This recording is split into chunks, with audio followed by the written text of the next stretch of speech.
এই গরমে প্রাণ ঠান্ডা করা একটি রেসিপি নিয়ে হাজির হয়েছি। আমি সীমা ব্লগ চ্যানেল থেকে সবাইকে অনেক অনেক স্বাগতম।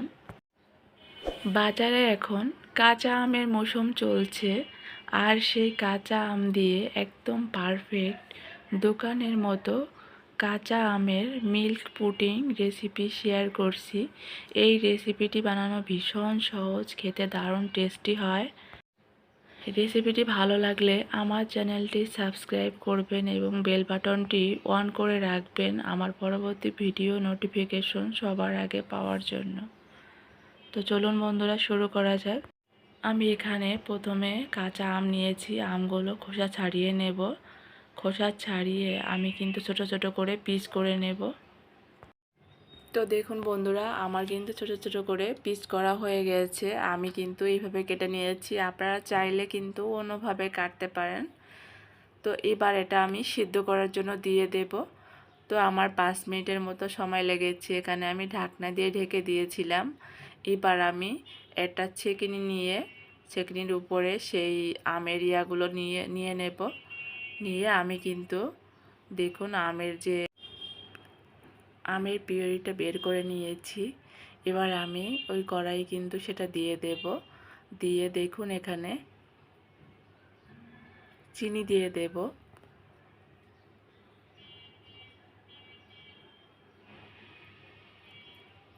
চিনি দিয়ে আমি আবার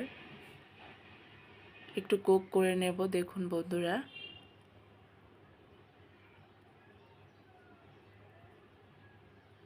এবার আমি আগার আগার পাউডারটা দিব। বাজারে কিন্তু আগার আগার পাউডারটা কিন্তু মুদি দোকানে অ্যাভেলেবেল পেয়ে যাবেন। তো ওটা দিয়ে এবার আমি এখানে গ্রিন ফুড কালারটা দিয়েছি। তবে আপনারা খোলা যেটা পাওয়া যায় ওটা দেওয়ার চেষ্টা করবেন না, ওটা কিন্তু স্বাস্থ্যসম্মত না। এটাও না, তো ওটার থেকে এটা আর কি ভালো। তো একটু কালারের জন্য আমি দিয়েছি আর কি, ভালো লাগার জন্য বা ভালো দেখার জন্য। তো ওটা আমার কিন্তু করা হয়ে গেছে অলরেডি। বাট এবার আমি এখানে একটা বাটি নিয়ে আমি সেই আমের ইয়াগুলো দিয়ে দেব। দেখুন বন্ধুরা, একটু সমান করে হাত দিয়ে আমি কিন্তু নেড়েচেড়ে এখানে কিন্তু জাস্ট সমান করে নেব। আর এটি কিন্তু সেট হওয়ার জন্য আমি 2 ঘন্টার মতো রেখে দেব। যেহেতু কাঁচা আম পুরোপুরি কিন্তু সেট নাও হতে পারে, দেখা যায় জেলিটা একটু পুরোপুরি আর কি হতে চায় না। তো যাই হোক, আমার মোটামুটি অনেকটা ভালো হয়েছে দেখুন। তো সাইড করে আমি এখানে 2 ঘন্টা পরে এসে কিন্তু দেখুন সাইড দিয়ে কেটে নেব। তো আমি একটু ছোট ছোট করে পিস করে নেব।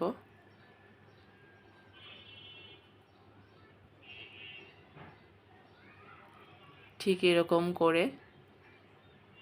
তো দেখুন বন্ধুরা, আমরা কেটে নেওয়ার পরে আমি কিন্তু বের করে নিয়েছি। দেখতে কিন্তু চমৎকার লাগছে। আর এই পাশে আমি একটা প্যান বসিয়ে দিয়েছি, এখানে দুধ দিয়ে দেব। তবে হ্যাঁ, আমি এখানে চুলাটা অন করার আগেই কিন্তু এখানে আগার আগার পাউডারটা আমি এখানে জল দিয়ে মিশিয়ে নেব একটু।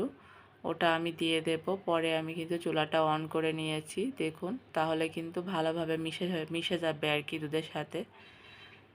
আর দুধটা কিন্তু একটু সময় নিয়ে আমাকে কুক করতে হবে। এবার আমি চিনি দিয়ে দেব। দেখুন বন্ধুরা, তো এটি কুক করতে করতে দেখা যায় অনেকটা গাঢ় হয়ে যাবে, তখনই মনে হবে যে না, ঠিক আছে, আমার হয়ে গেছে।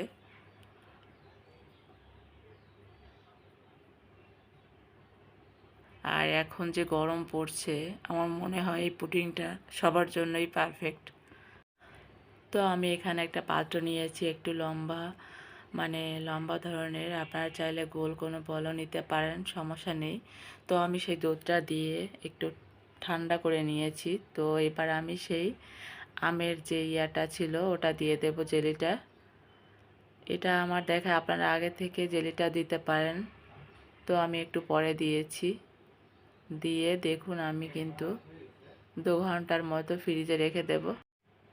আর হ্যাঁ বন্ধুরা, আমি কিন্তু 2 ঘন্টার আগেই চলে আসছি, বের করে নিয়েছি। তো পুরোপুরি কিন্তু সেট হয়ে গিয়েছে, কারণ আমার সময় ছিল না বলতে দেখা যায় আমার জামাই আসলে চলে আসছিল অফিস থেকে। তো ওকে দেওয়ার জন্য আমি একটু তাড়াহুড়ো করছিলাম। তো ভালো করে যে ভিডিও করব এরকমও করতে পারিনি লাস্ট ফিনিশিংয়ে।